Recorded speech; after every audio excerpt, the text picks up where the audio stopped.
रसूलिहिल करीम अम्मा बाद फ़अऊज़ु बिल्लाहि मिनश शैतानिर रजीम बिस्मिल्लाहिर रहमानिर रहीम। कुरान हकीम के अंदर एक सूरत है जिसे सूरह अनआम कहा जाता है। ये कुरान हकीम की वो बेहतरीन और अजीमुश्शान सूरत है। जब ये नाजिल हुई तो अकेली सूरत नाजिल नहीं हुई, बल्कि इसको अल्लाह ने प्रोटोकॉल दिया। बाकायदा इसको नाजिल करते हुए अल्लाह रब्बुल इज़्ज़त ने 70,000 फरिश्तों को इसके साथ उतारा ज़मीन पर। हज़ूर अक़दस सल्लल्लाहु अलैहि वसल्लम फरमाते हैं कि ये अजीमुश्शान सूरत है जिसके इस्तकबाल के लिए 70,000 फरिश्ते ज़मीन पर आए, उतरे और इसको लेकर आए। और जब ये सूरत उतरी, इब्ने अब्बास मुफस्सिर उम्मत फरमाते हैं तो फरिश्ते तस्बीहात पढ़ रहे थे, तस्बीह कर रहे थे, अल्लाह की शान, अल्लाह की हम्द को बयान कर रहे थे। गोया के 70,000 फरिश्तों ने इस सूरत को घेरा हुआ था और घेर कर इसको आप अलैहिस्सलाम पर उतारा। और एक इसमें एजाज और ऐसा है कि मुफस्सिर उम्मत इब्ने अब्बास रजी अल्लाह तआला अन्हु के बयानात शागिर्द हजरत इकरमा फरमाते हैं कि ये वो वाहिद सूरत है जिसका एजाज ये है कि तौरात और इसका आगाज अल्लाह ने एक ही अल्फाज के साथ किया।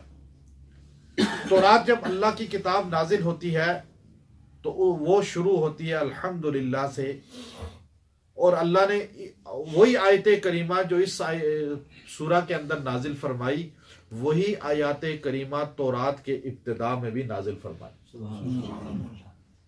इस सूरत का और तौरात का आगाज मुश्तरका है अल्फाज के साथ। इस सूरत को अल्लाह ने बड़े फजाइल मनाकिब अता फरमाए हैं। इस सूरत के अंदर अल्लाह ने तौहीदी आयात बयान की हैं। तौहीदी आयात, तौहीद की आयात इसमें इतनी जामे कसरत के साथ हैं कि बाज मुफस्सरीन ने इस सूरत को सूरत तौहीद भी कह दिया। इस सूरत को अगर सही तरीके से आप पढ़ लें तर्जमे के साथ तो आपका अकीदा कभी खराब नहीं होगा। इतनी जामे आयात हैं इसके अंदर। अल्लाह ने इस सूरत के अंदर शुरू के अंदर 5 आयतों को नाजिल किया। जो पहली 5 आयात हैं उनके बेशुमार फजाइल हैं, बेशुमार फजाइल। अगर इंसान पेशाब किसी का बंद हो गया, पथरी हो गई जिस्म के अंदर, गुर्दों में पथरी है, तो वो इन 5 आयात को 33 मरतबा पानी पे दम करके पिलाएं, उस इंसान की पथरी अगर है वो रिमूव हो जाएगी। अगर उस इंसान का पेशाब बंद है तो वो जारी हो जाएगी। ज़माने कदीम में एक कहावत मशहूर थी कि जिस जानवर का पेशाब बंद हो उसे कब्रिस्तान में जाके बांध आए, उसका पेशाब जारी हो जाएगा। होता भी था, लोग कहते थे वहां जिन्नात हैं, कहावतें मशहूर करते थे। वो अपनी जगह वहां मखलूक कौन कौन सी है, लेकिन दरअसल ये मसला होता था। अल्लाह के नबी सल्लल्लाहु अलैहि वसल्लम ने फरमाया कि अज़ाब कब्र इंसान और जिन के अलावा हर मखलूक महसूस करती है। उसे पता चल जाता है कब्रिस्तान जाके इस मुर्दे को अजाब हो रहा है। जानवर जब वहां बांधते थे, थोड़े दिनों के बाद उसका पेशाब जारी हो जाता था। थोड़ी देर के बाद जब वो अजाब सुनता था, चीखों की आवाज सुनता था, तो असल मसला ये होता था, हमारी रूह है, रूह का जिस्म के साथ एक ताल्लुक है। आप बैठे हुए हैं अभी, आप जिस्म के साथ हैं। अभी आप खाएंगे, आपका जिस्म खाएगा, आप पढ़ेंगे, आपका जिस्म पढ़ेगा, आप नमाज पढ़ेंगे, आपका जिस्म, रूह साथ शामिल होती है कम चीजों में। रूह जो है वो उसकी खुराक जब उसको मिलती है तो वो महसूस करती है। उसकी खुराक अल्लाह का जिक्र है जो आपके सामने हो रहा है। अब जब आपकी रूह वो 5 आयात पढ़ी जाती हैं तो रूह जो है वो अंदर उसको महसूस करती है, तो उसका इफेक्ट पड़ता है पूरी बॉडी पे।